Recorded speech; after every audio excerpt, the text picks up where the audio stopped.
Hi అండి. ఆ మహాదేవుడు మమ్మల్ని టెస్ట్ చేస్తున్నాడేమో అనిపిస్తుంది. మా ఈ జర్నీ చూస్తుంటే. చూసారా రోడ్ పైన వాటర్ అసలు ఎలా ఉన్నాయో? వీటన్నిటిని దాటుకొని ఫైనల్‌గా యాగంటి రీచ్ అయిపోయాము. ఇక్కడికొచ్చేసరికి నైట్ 7:30 అయిపోయింది. టెంపుల్ క్లోజ్ చేస్తారేమో అని అదొక టెన్షన్ అనిపించింది మళ్ళీ మాకు. ఇంకా ఈ టెంపుల్ అడ్రెస్ వచ్చి బనగానపల్లి నుండి ఒక 14 కిలోమీటర్స్ ఉంటుందండి.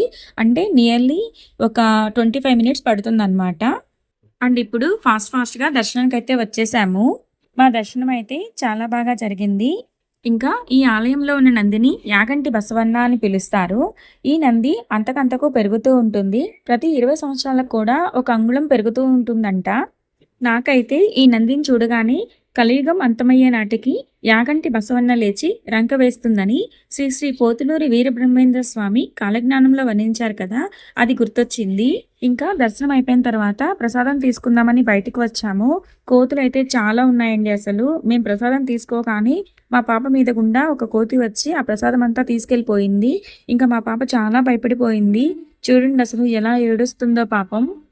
ఇంకా ఈ టెంపుల్ గురించి చాలా విశేషాలు ఉన్నాయండి. నెక్స్ట్ వీడియోలో షేర్ చేస్తాను. Thank you.